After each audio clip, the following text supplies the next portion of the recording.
Let's talk cultish again.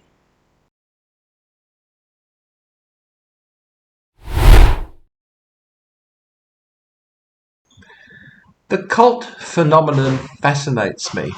The way that people can get sucked down the cult rabbit hole so far that in extreme cases they're even willing to sacrifice their life for their beliefs. But even before they reach that point, they seem so willing to cut themselves off from reality, to embrace some alternative truth. I think this is fascinating, especially in an age which, in many respects, appears so rational. We've made so many advances in science and technology, all of which is based on reason. I know we human beings, despite our achievements in science, are nowhere near as rational as we imagine or as we pretend to be.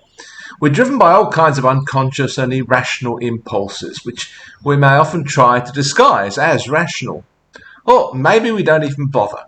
Instead, we decry rationality. Not just rationalism, which, like any ism, can become problematic, but rationality, reason itself. We're capable of, and sometimes it seems, keen to shake off our own reason in favour of some revealed truth. This phenomenon interests me for three main reasons at the moment. First, I recognise in myself the kind of obsessiveness that seems to be a prerequisite for cultish behaviour. I can sense the gravitational pull that emanates from various rabbit holes. I can see how people can get pulled down them. I can sense how I could become obsessed with an idea, a belief, a practice, a hobby. I can well imagine, for instance, that were I to become a philatelist, I would quickly become obsessed with stamps. It would devour all my attention and resources. I sense that capacity within me. Second, I'm fascinated by the way in which human beings can be, in fact, so completely irrational, and virtually celebrated too. How are we so easily swayed away from reason? Why are we so easily tempted by ideas that seem not only to challenge rational thought, but even our own senses and our common sense?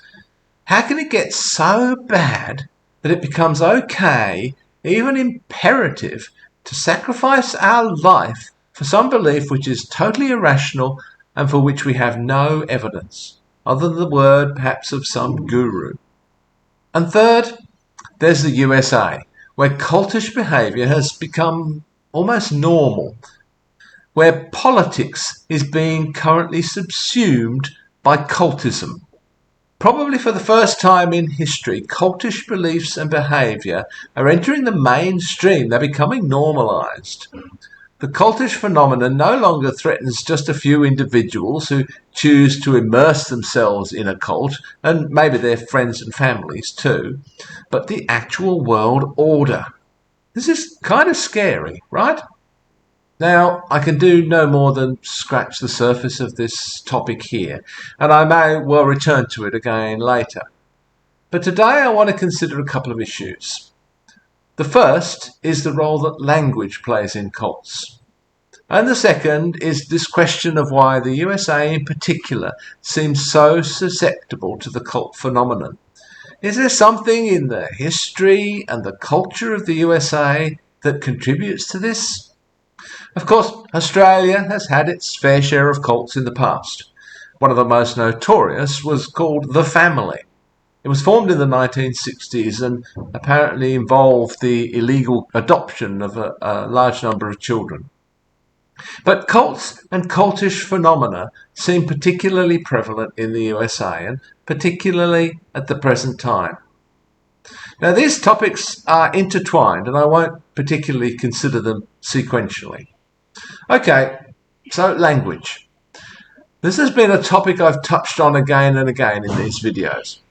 I'm always very conscious that words are not just those things that we find defined in the dictionary, nor are they just vibrations in the air. They have a kind of life of their own. They accrue connotations that can stray some distance from the dictionary definition. They carry all kinds of emotions and meanings. The meaning can vary from culture to culture, of course. For example, the words thong and pissed mean different things in Australian culture than they do in American culture. And if we're not aware of that, things can become very embarrassing very quickly. But even more importantly, words can acquire very personal individual meanings and connotations. For example, and it's one that I return to time and time again, the word father can carry very different emotions and meanings for an individual, depending on their personal experience of having and or being a father. The word won't mean the same to you as it means to me. Words have power, which is why political and advertising campaigns and religions and cults are so careful about choosing their terminology. Consider a phenomenon which is called love bombing. Cults and advertising campaigns will often shower their target group with praise. They'll make the person feel special, deserving of their product, deserving of the knowledge that the cult can bestow upon them. This is taking the you can catch more flies with honey idea to extreme. People, it seems, are susceptible to such flattery. I would say, however, from an Australian perspective, that Americans seem more susceptible to this kind of language than Australians. It's just an impression, I know, but when I hear Americans gushing over someone, I cringe. It's just, well, cringy. Americans are far too free with love language, and to my ear it sounds completely insincere. Many YouTubers will say how much they love their viewers. Sorry guys, but I don't love you. I don't know you. Using love in such a way simply devalues the meaning of the word. Americans certainly seem more prone to both using this love-bombing language than we are, and I guess more susceptible to its superficial attraction too. But why would that be? Well, it seems to be built into US culture, this idea that America and Americans are special in some way. So when an advertising campaign or a potential cult leader is telling you how special you are, this just reinforces something that's built deeply into American society, into the American psyche. It reinforces this belief. To me, it just sounds insincere and cringy.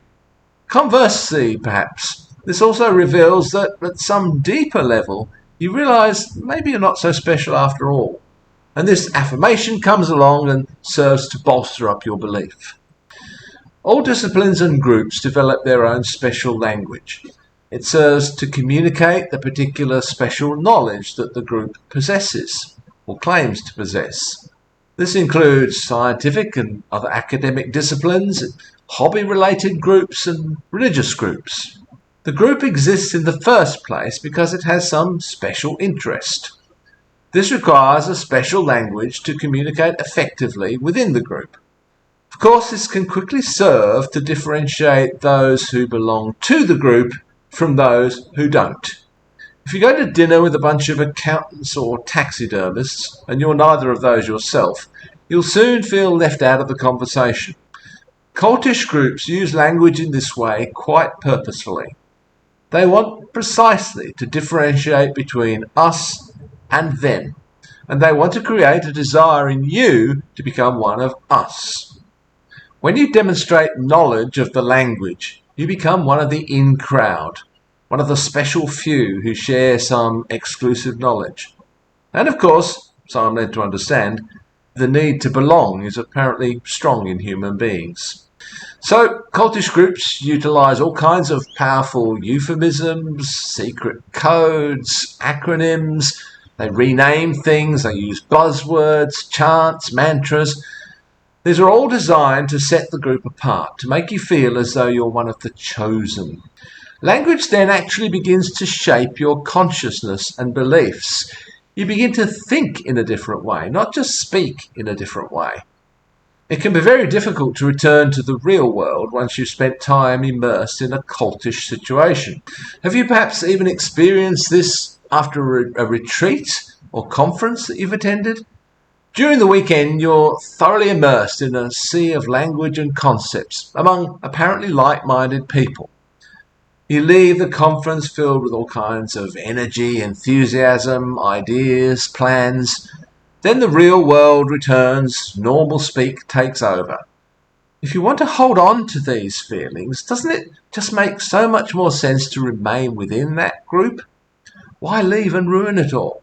Of course, after a while, it all probably wears off anyway, but by then you're so completely emotionally, socially, intellectually, and maybe even financially invested in the group that leaving seems impossible. The language of cults and the language of advertising seem to me to be so similar in many ways. Cults and cultish groups are basically using marketing techniques based on certain psychological ideas to draw people in. Americans seem to pride themselves on being consumers of products. And spirituality of one kind or another is just another product on the American market. Of course, advertisers use the same tricks here in Australia, as do cultish groups, but I can't help feeling that we're a little more naturally sceptical and perhaps even cynical.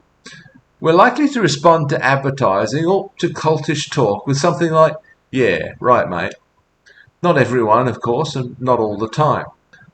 As Amanda Montell writes in her book Cultish, The Language of Fanaticism, good as it might feel to write off anyone who buys the grandiloquent poppycock of direct sales as a hopeless dunce, the truth is this toxically positive rhetoric is fundamentally baked into American society. And of course, Australian society is, in general, less religious than American society. We're less likely to buy religious products. Again, this seems to stem from US history. The myth, anyway, is that America was founded as a Christian nation. Australia was founded as a prison. Even if traditional religious affiliation is on the decline in the USA, but is it? Religiosity certainly isn't. If traditional religion won't do it for me, maybe Amway will, or CrossFit, or the Branch Davidians. There's this seemingly endless quest for meaning. And because the USA is a consumer-driven society, there are plenty of people out there ready to sell their spiritual products. And Americans seem only too ready to buy them. I think maybe we Australians have a slightly more effective bullshit meter. Amanda Montell also suggested in an interview that perhaps one reason why Americans seem more susceptible to cults than other modern Western nations is because Americans feel less safe and secure within their society. She said, while citizens of other advanced nations like Japan or Norway or Sweden or Canada enjoy all of these top-down resources like universal health care, the US is sort of this free-for-all. Generation after generation, this lack of institutional support is part of what paves the way for alternative groups. So, it seems if society's basic needs are met and people feel relatively safe and secure, they are less likely to look for answers in these spiritual and pseudo-spiritual groups. Part of the problem with cults, it seems to me, is this quest for meaning itself. This often morphs into a quest for definitive answers. Anything or anyone who seems to offer this is bound to attract followers. It saves us from having to think for ourselves. Personally, I don't believe in meaning, except for the meaning that we ourselves bring into the world. There's no meaning out there to find. So I'm not likely to be drawn to any group that offers answers to questions that I'm not even asking. But I might be susceptible to a group that offers to help me create meaning, mightn't I? A cause that seeks to change the world in some way.